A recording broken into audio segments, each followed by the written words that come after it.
Good morning ka mga ka-rice mill.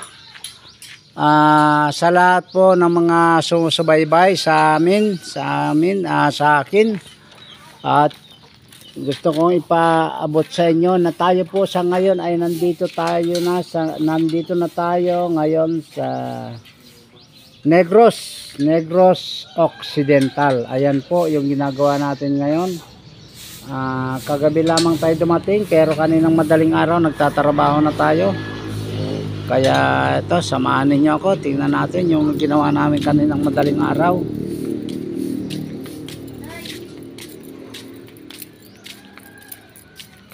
Okay, bali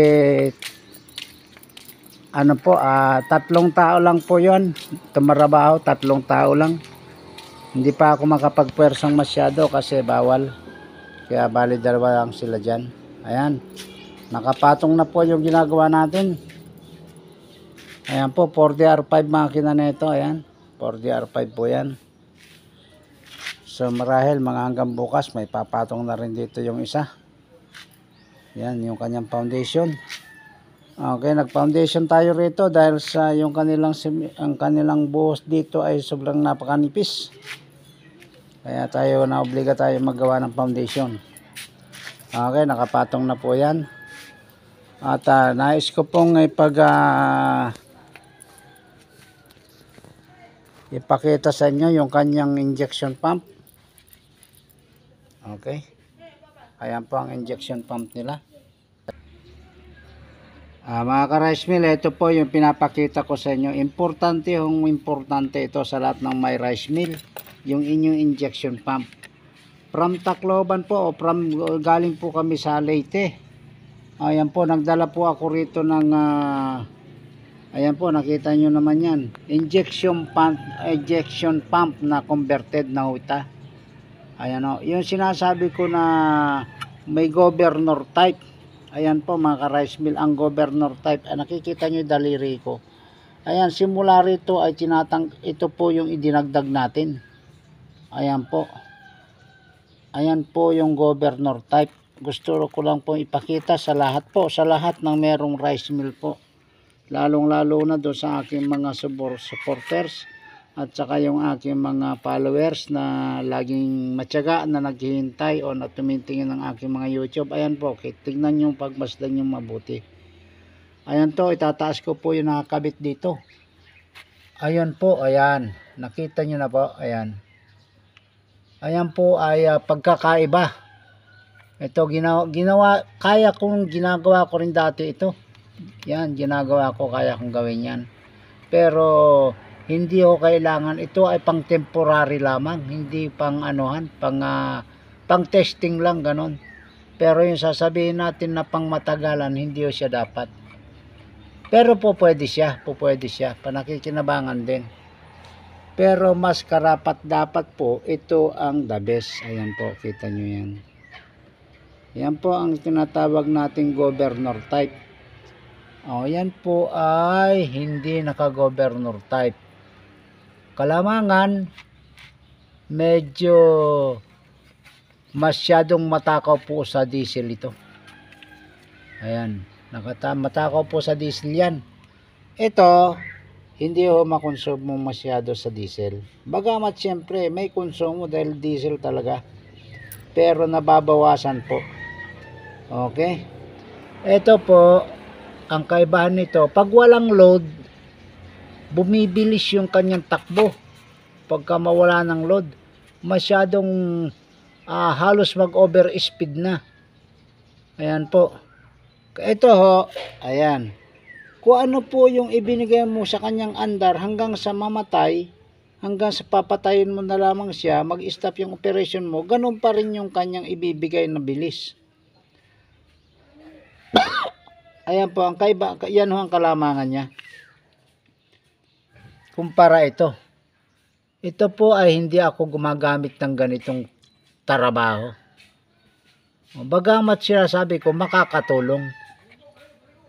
Pero hindi ho talaga sadyang, ito ang ginawa po sadya para sa auto. Para sa mga pampasayrosan, sa lahat ng mga mobile, O sasakyan ng tao.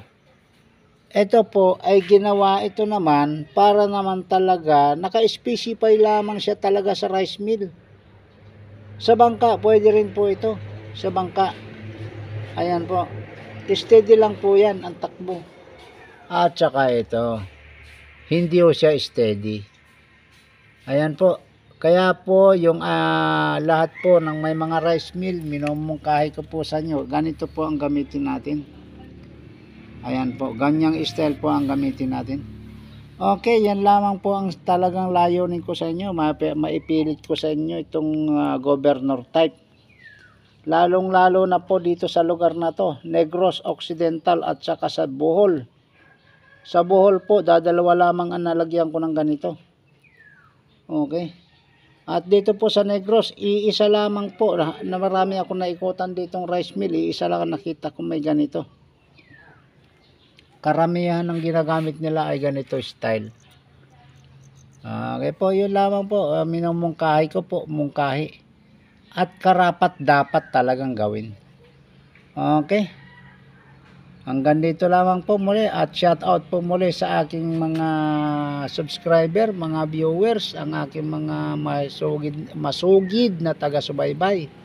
Maraming salamat po. Shout out po ulit kay Sir Winnie si Purog ng Talibon na Bohol, at saka sa kanyang buong pamilya kay Sir Alin Purog ng Trinidad Bohol.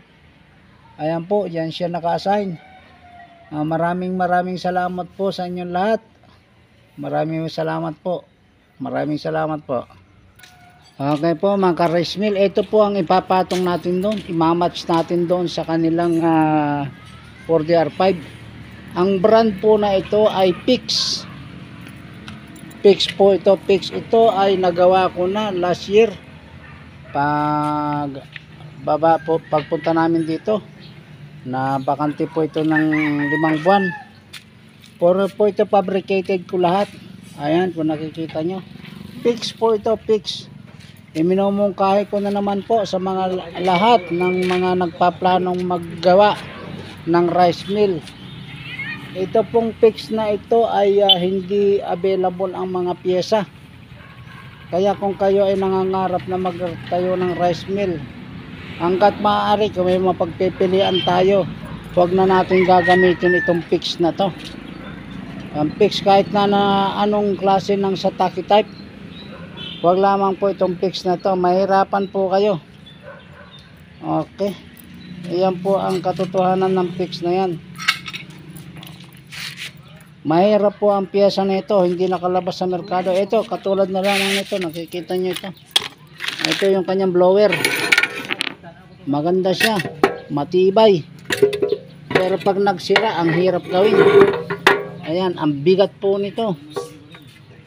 Opo, pinabricate ko lamang po ito. Kaya ayan, pinabricate ko po lamang yan. Okay po mga ka-rice mill.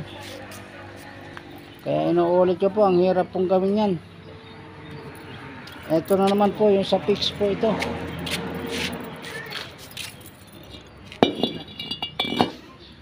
Ito ang Pix nito. Wow, saan kaya siya nakakuha nito? Pix. Okay. Problema nitong Pix na to, walang kasukat. Ang kaibahan po nito, 4 po ang butas. Ayan o. Ayan, kita yung daliri ko, 4 to. Mahirap pong hanapin yan. Ito pa isa na problema pa nito, yung kanyang sa may harapan. Okay, 4 din ang tornilyohan.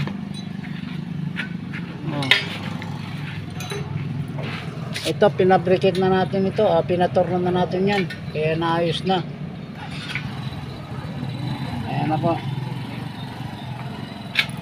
Okay po, hanggang dito na lamang sa muli po. Pati ito yung kanyang palang bearing holder. Ito yung kanyang screen holder. Pinabricate na lamang po ito, pinabricate. Ang original po nito ay medyo aluminum. Ayan.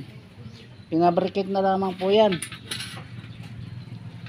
Kaya mahirap po yung paggagamit kayo ng PIX. Minumungkahi ko ho sa lahat ng mga nagpaplano ng rice mill, wag na hong gumamit ng PIX. Mahirap pong trabaho ito sa mga, lalo na sa mga baguhan. Kaya yung may mga PIX dyan na mga rice mill, mag-isip-isip na po kayo. At sa mga sa nagpaplano na gumawa ng rice mill, wag na ho ninyo ipagpatuloy ang PIX nyo na yan. Kahit na anong Sataki type lamang po, Miyata, Takayama, Masatoyo, kahit na anong pong klase. Ito po, nakikita nyo po ito, hindi ho original ito. Ginawa ko lamang po ito. Ayan, ginawa ko lamang po yan. Yung kanyang ano na yan, yung kanyang siding, ako lamang po nagfabricate yan. Good morning, sir. At pati itong housing ng blower niya na to, ako lang kumuha nito. Fabrication ko din lamang yan. Ayan o. Ito po, puro fabrication ko po lahat ito. Ayan, ulit ko po sa mga nagpaplano ng PIX, huwag nyo na hong ipagpatuloy. Hindi ho available ang pyesa ng PIX. Okay po, hanggang dito na lamang po muli. Maraming salamat po sa inyo lahat, lalo na sa aking mga subscribers. Maraming salamat po sa inyo lahat. Shout out po sa aking mga kapatid at saka sa aking mga apo. Shout out po sa aking anak Julius Roldan, nasa Pinabacdaw, Western Samar, Pinabacdaw, Western Samar. At saka yung aking manugang si Margie, at saka yung aking mga apo dyan. Shout out din kay Gillian Roldan, nasa Taguig Metro Manila, at saka doon sa aking manugang. Okay, shout out po. At saka sa aking pinakamamahal na apo, nandyan po yan sa Taguig. Okay, shout out din po sa lahat kong apo, kay lahat, kay Mark. Okay, at saka sa kanyang kapatid. Maraming salamat po. Maraming salamat po sa inyo lahat. Magandang umaga po.